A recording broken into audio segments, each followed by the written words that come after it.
issues that are called walk on water.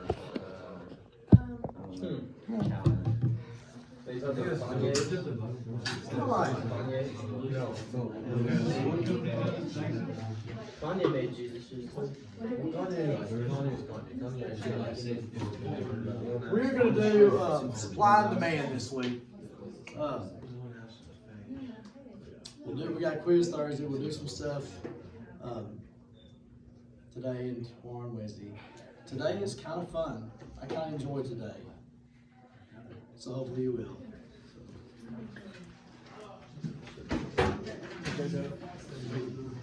I think that's two. Yep, it's three. With the donut hole. I understand one of your classmates figured out what donut holes were a couple weeks ago. I was in a car and Mom explained to one of the boys, right? And I popped and said, "Oh, is that what happens when you have this?" What? Oh, that's donut holes or something. No, that's what I've done in the past. I haven't done anything like that. Oh, you did that. When did you do that? That was probably like Oh, okay. So freshman year, when you're class Jared was the one that told me, and I figured it out. donut holes. Oh yeah.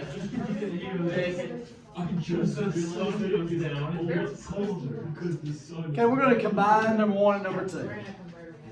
Because I know there is a law of demand, but we're not going to get into it. But there's my law of demand. Tell me what you would think demand is. The want. Okay? If I want, what's up, Cud?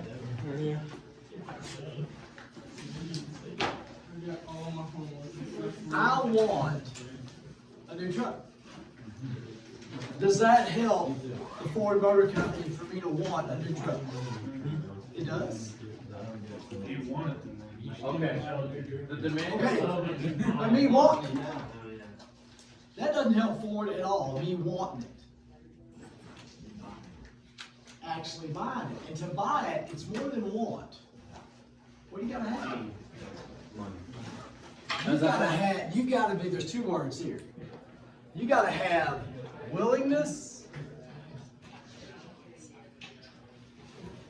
and ability. Wanting a new truck and being able to pay for a new truck are two separate things. Okay? So for there actually to be demand. Is that why on like stimulus checks the demand for everything goes up for about a week? What's that? On the stimulus checks the demand goes up for about a week? Oh yeah, people start spending it. Thank you, sir. Like that, I literally had somebody come in the other day at class and they go, yeah, we just got our stimulus, we're celebrating, have like 10, 12 So, to actually have it's the one on the top. That's it.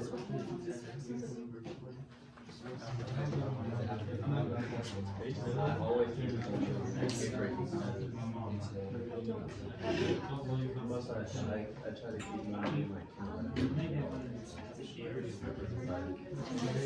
So, for there actually to be demand, y'all stay with me, please. Are we done? There has to be willingness and ability. That's all that helps the store. I'm able to buy. Come up with something stupid. 10 McDoubles. Okay, I am able, well, at least one. I'm not willing to buy that. So me being able to buy something doesn't help the store. I have to want to buy it and be able to buy it, and then I actually do it, and that helps the store. Does that make sense? So demand is willingness and ability. Now, I guess my law of demand, if 500 people show up at a store to buy something, is that demand too big? How big is the store? How much supply they got? The demand is not huge unless the supply is small. Does that make sense? So you can't say this demand is too big or it's too small unless you relate it to supply. Supply and demand always go together. So demand is always tied in with supply, and supply is always tied in with demand. So if the store only has 5 of those things and 500 people want it, is that demand too big? It is, compared to supply. If there's 500 people that want it and there's 1,000 of those things, the demand's not too big. So you can't just look at demand by itself, and you can't just look at supply by itself. You always have to look at them together. All right? Does that part make sense?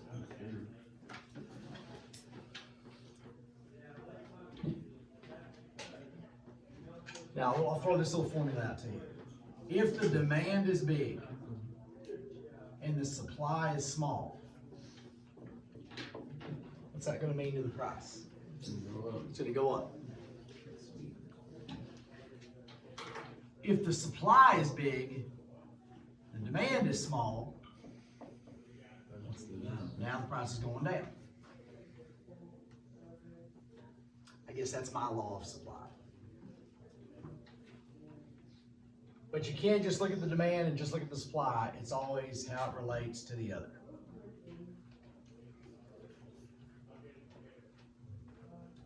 Now, if you're a business owner, when I say business owner, it could be a store, could be a plumber, could be a carpenter, whatever. Why would you need to understand the relationship between supply and demand and what happens to it? Well, you need to price everything up. All right, so you have to decide what to order and how much. Right? If you're in charge, you have to decide, I need this and I need this many of it. And Jacob, here's one said, what's the price going to be? How many of y'all at your work ever had to do inventory? Okay, what's inventory? How much we got? Okay, how much we got? You have to do that pretty often. What's important about inventory? Knowing what you got. Because you don't want to run out.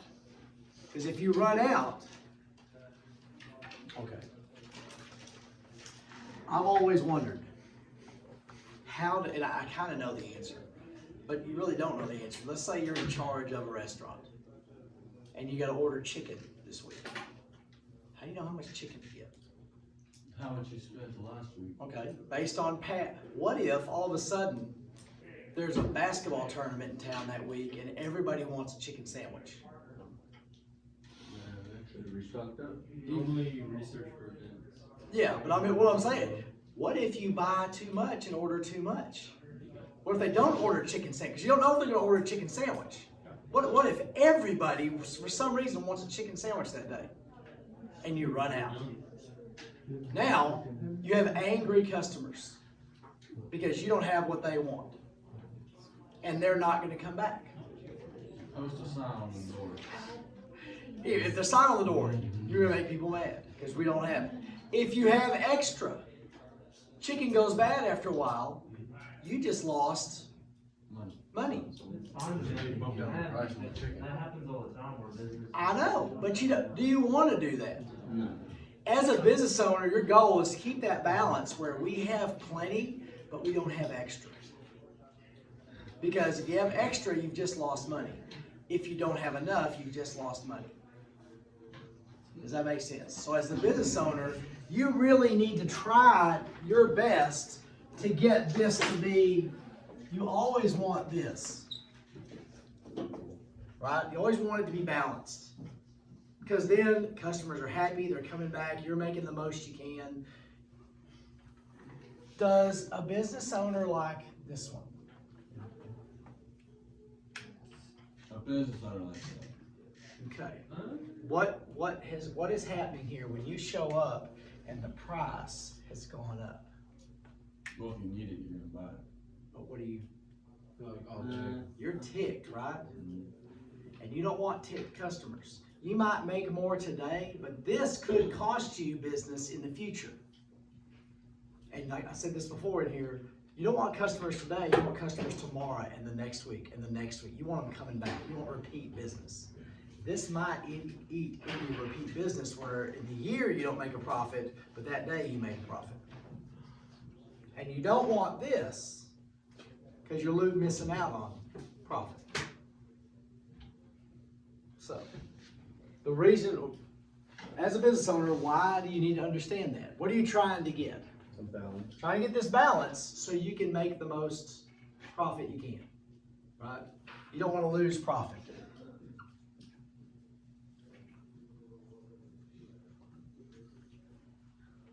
Right? Okay. I don't know anything about, one thing I know about clothes is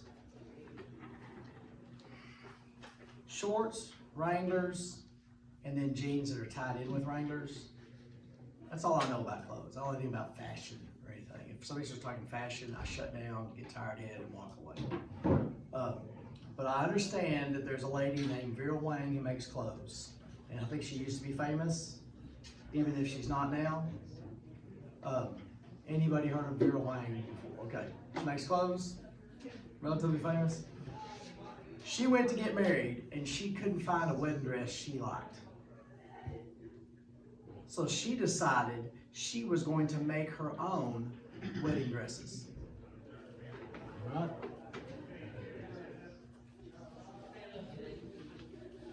She got married.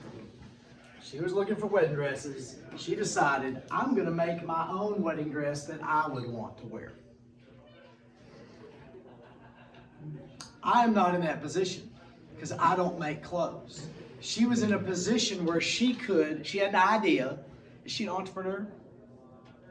She didn't see something, what she wanted wasn't out there, or she couldn't find it. So she started to make them. And she had not another career, but she started out making wedding dresses, and she got to be making a lot of wedding dresses because she didn't see what she wanted. She made what she wanted. So she saw an opportunity out there. I don't know how much risk it was because I don't know how well off she was, or if she probably could fall back on something else. But she started making wedding dresses because she didn't see the kind she wanted out there. Is that something kind of like what you could do someday? Maybe you, not necessarily clothes, maybe there's something out there that you see not being offered, and you could go. Had a student one time after graduated, he got into the auto detailing business. And I think he went around, I know this is not unique and this is out, but he started going out and detailing cars. And I think he made a pretty good living going around. I think he set up shop like in North Fort Worth, and he made a pretty good living going around. When a good friend of mine bought a house in one of these neighborhoods where they build, whatever they call subdivisions, it's over in Anna. And while we was there visiting, some guy knocked on the door and said, "Hey, do y'all want a peephole?" And he said, and what they do, they go to these subdivisions and charge people $20 to put in a little peephole. It took him about 6 minutes, and he was done. Anyway. All right.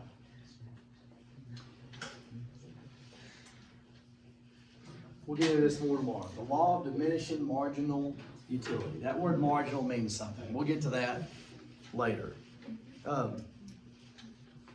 If you own a business, say you manufacture Briggs and Stratton. Guys, how many of y'all have ever heard of Briggs and Stratton? I guarantee half of y'all have seen Briggs and Stratton before. Yeah. Motors, lawn mowing motors mostly. They make other stuff, but most lawn mowing motors are Briggs and Stratton motors. So let's say you're Briggs and Stratton, and you are making. No, let me rewind that. Let's go back. Let's say there's me.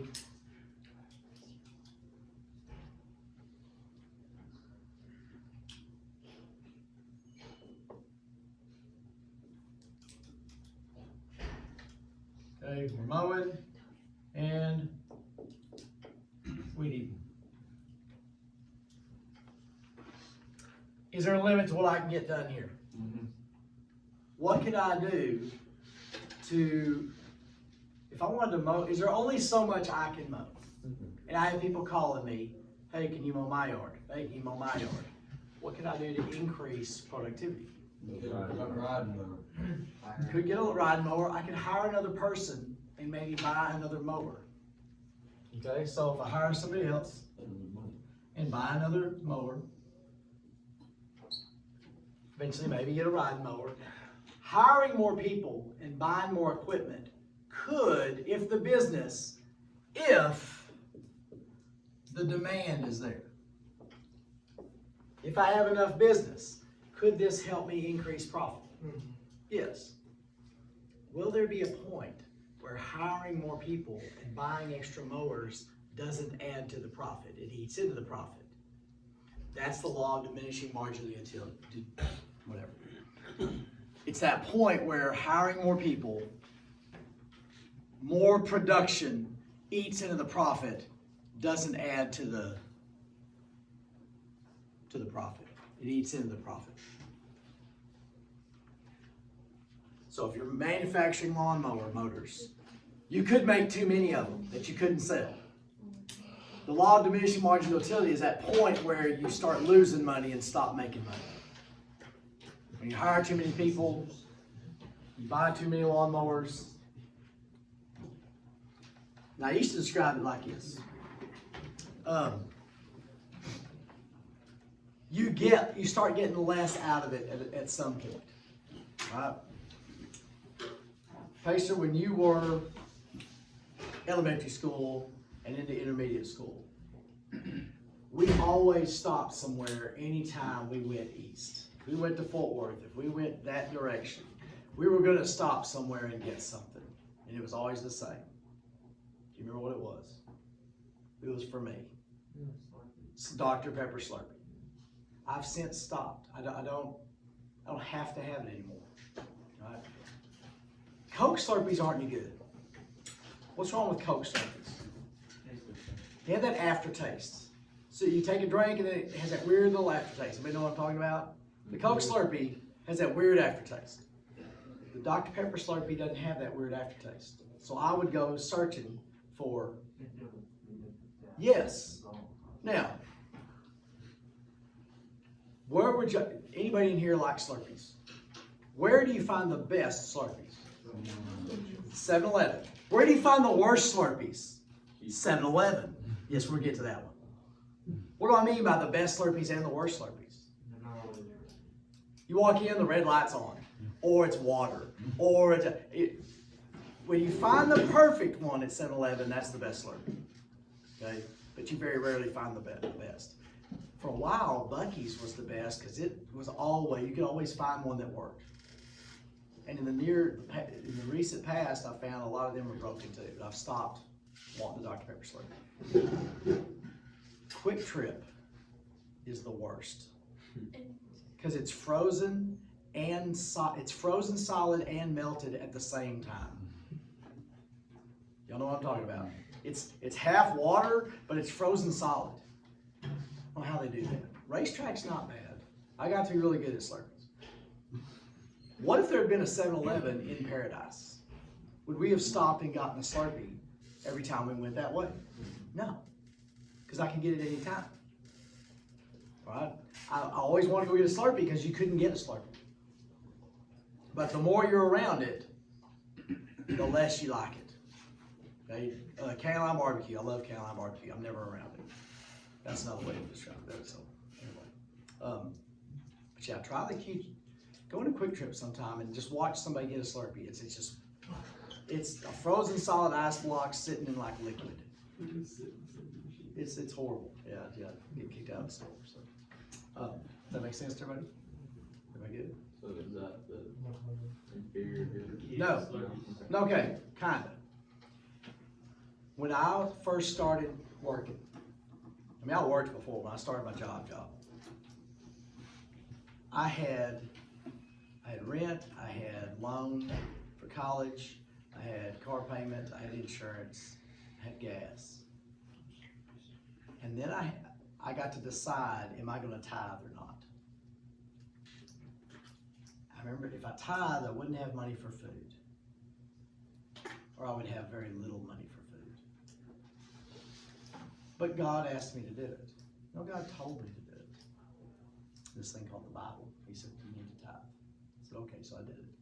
I got a check that week from the gas company and the electric company. I either overpaid or had done something, and those checks added up to my tithe. And that kind of told me something.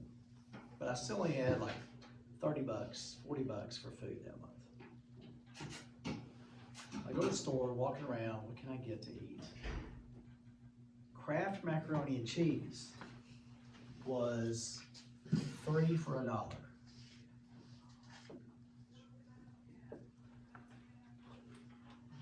Parade macaroni and cheese was 5 for $1. Which one did I get? Got Parade. That's another day of eating. Lunch and supper if I get to eat lunch. So obviously I'm gonna get Parade. Anybody had Parade or off-brand macaroni and cheese? It's real gritty. The cheese doesn't blend in. It's kind of crunchy. It's like sand in there. But you're chewing something.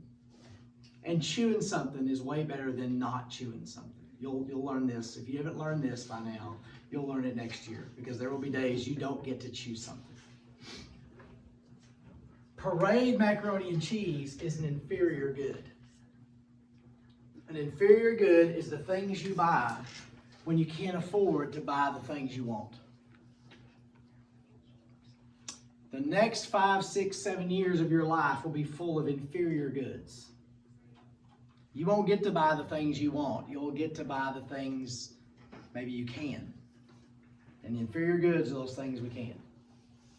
Joe, you slept at nighttime. What you doing, man?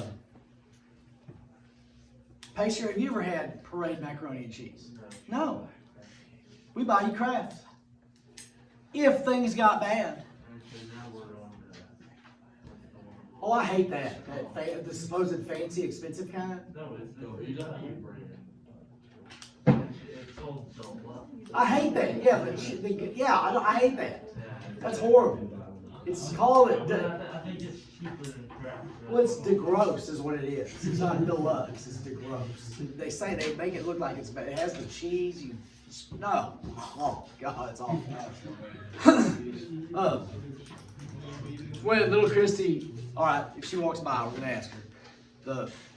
The first time I ever cooked supper for her, I spent, because I was working in the summer. I'd have extra jobs in the summer, and I spent a month's worth of food money on that supper. But I had more money coming in. And she walks in the little place I had, and I had just had rows of Parade macaroni and cheese on top of the refrigerator. Eventually, I got to where when I got a raise the next year, I would buy little cans of chunk chicken and peas and carrots, little can of peas and carrots, and I would throw that in with it. It was kind of like a casserole. So like for 2 weeks, because what my plan was to every other day throw that in there. But it got to where I'd eat that every day and then ran out and then just had Parade macaroni and cheese the rest of the month. But that was pretty good when you had the chicken and the peas and carrots. That was good. All right, substitutes. What do you know about substitutes?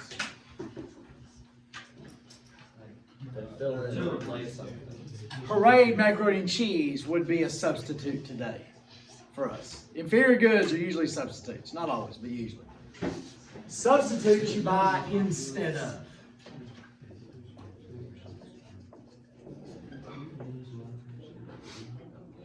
If any of you guys that have that crutch of coffee, which I don't understand the crutch of coffee. All right. You walk into the store and overnight, coffee has doubled in price. And you look at that and you go, whoa. So you might pick a substitute. What could be Joe, you said a substitute. Maybe tea.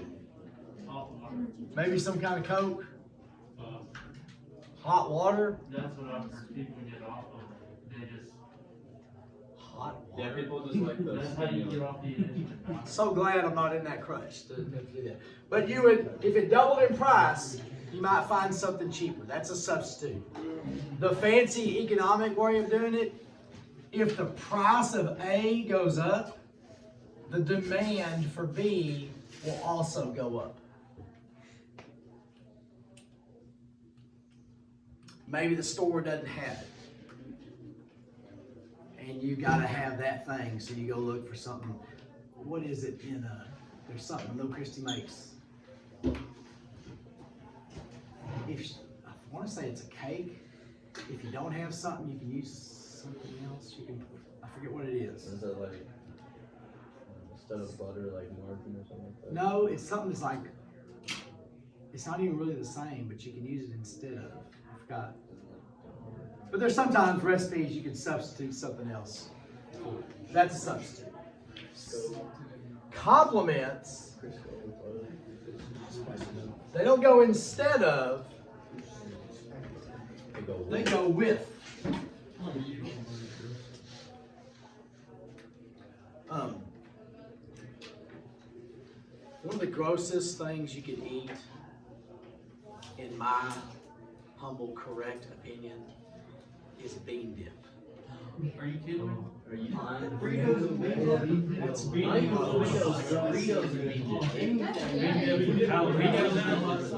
all of those things I could live for. You ought to be glad, because that means more. This person here, should this person, non-gross person, eat bean dip out of the thing? Yeah. No, she shouldn't. Gracie, what do you think? Oh, no. Is there anybody right in here? Is there anybody on the right side? Okay. Would you picture this person? Way to go, Brad. What about vegan No. Jalapeno bean dip is the best one. I'm not. I'm basically not a goose guy. I don't like goose. Oh. I hate avocados. I'm not a big dip guy. If I go to some Mexican food place, if I don't have anything to put the chips in, I'm fine. If it has cilantro, I'll eat it. And if it's not cilantro, that's the bacon of vegetables. What are you talking about? Cilantro. Bacon ranch. It makes everything better. Coach, you ever had bacon ranch? Ranch, no. We're over ranched in America. We don't need any more ranch. Bacon, but not ranch. I don't like goop. I don't like. What about buffalo dip? Do you like buffalo I hate dip? hot. I don't like it. That's gross. Like somebody already ate it. Yes. Disgusting. If something, Little Christy won't let me not order guacamole. Like if it has guacamole on it, she'll make me get it so she can have it. But then she also has to get whatever is touched, because I don't want green, slimy, gross. Somebody just hacked it out of their nose. No, I don't need that. But anyway, if the price of chips doubles, so chips doubles in price, what are people probably not going to buy as much of? Dips. Because some people buy chips and dips. So if the price of A goes up, the demand for B will go down if it's a complement. If it goes with. If you buy a tennis racket, you might buy tennis balls with it. The demand, if tennis rackets double in price, the price of tennis balls the demand for tennis balls might drop. Almost buying the off season. So, complements you buy with, and the demand might drop if the price of this one thing goes up. Substitutes you buy instead of. Complements you buy with. Okay, I got a question then. What do you dip your fries in? I don't. I might have some ketchup maybe. You don't like dipping in ranch? No.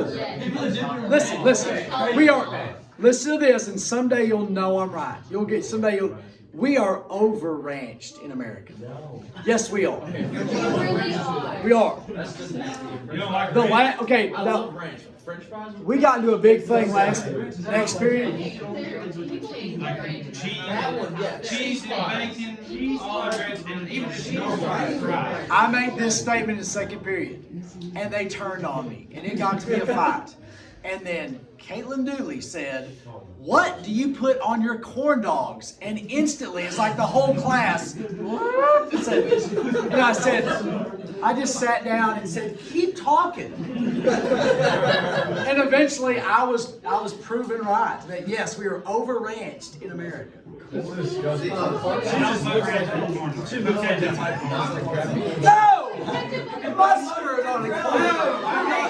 You're not Come on. I have so much more to say. So much. Mustard on a hot dog. Okay, but I will agree with you on Mustard is like the American version of wasabi.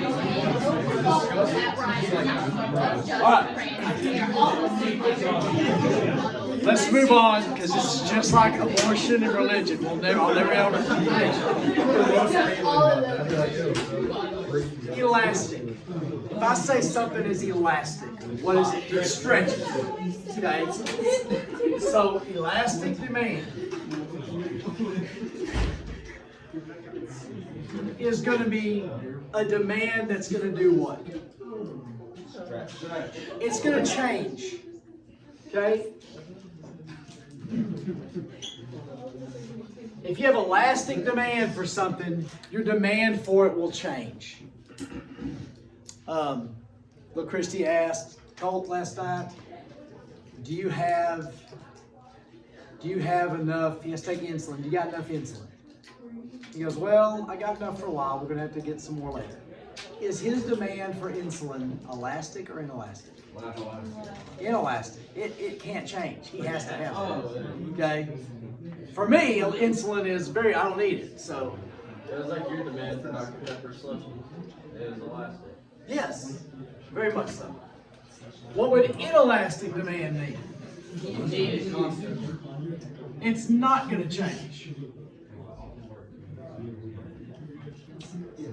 So elastic demand, it's going to change. Inelastic demand, it's not going to change.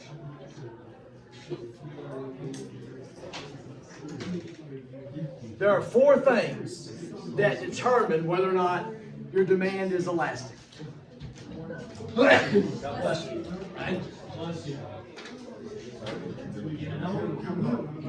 Want versus need. If you want it, is your demand elastic or inelastic? Elastic. It's elastic because you can change.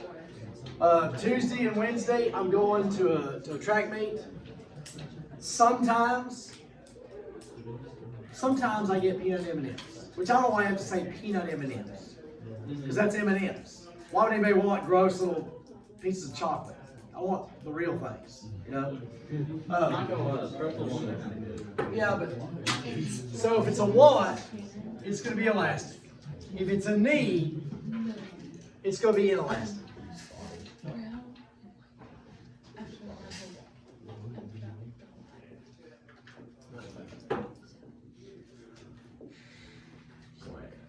Second thing is your percent of income you spend on it.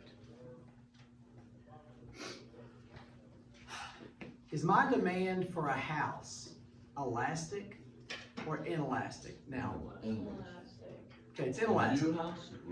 Just, I'm not going to buy more than one house. Once I buy a house, I don't need one. Okay? You're not going to buy it because it is a big percentage. If it's a big percentage, it's inelastic because it's not going to change. I'm not saying you'll never buy a different house, but you're only buying one house at a time, unless you're some weird person that doesn't have no in their life, and I feel sorry for you because you have too many millions and you're anyway. If it's a small percentage, it's elastic. Could I go to the store today and buy 10 packs of M&Ms? Yeah. I could, because they're like $1. Okay. This week we have some money, so I can go there. I could go in there and buy 0. I could go in there and buy 1. Because it's a small percentage of my income. If it's a big percentage of your income, you just get it, and that's it.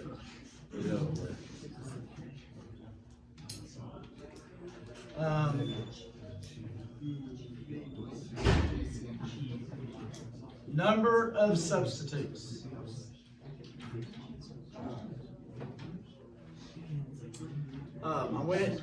Me and little Christy went to town yesterday. We went to Decatur and had to go get some stuff, some groceries and stuff.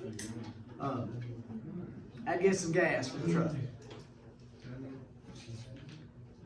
Is there any substitute in my Ford truck? Is there any substitute for gas? No.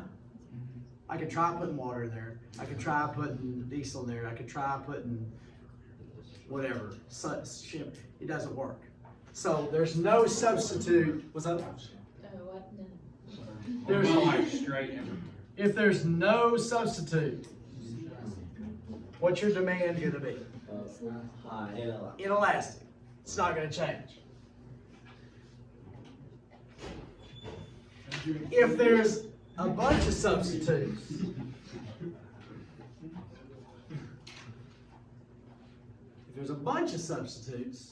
what's your demand going to be? Elastic. It's going to change. Guys, don't skip this. Don't skip on this. Stay with us.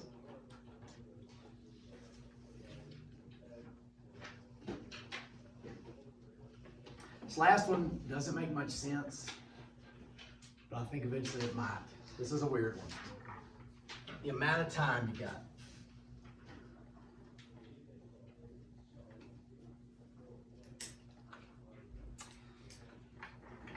Say you own a trucking company and you don't know gas is gonna go up a bunch. Is that gonna hit you the next month? The cost of it escalating? Because you have to, what if you know ahead of time, hey, next month gas is really gonna start going up? You could plan ahead, change your routes, and do things. The more time you have,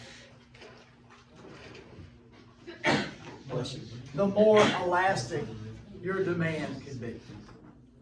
Does that kind of make sense? The more heads up you got. If you got no time, your demand's inelastic. That's not a big. These are the ones that really hit us. Those three. Good enough.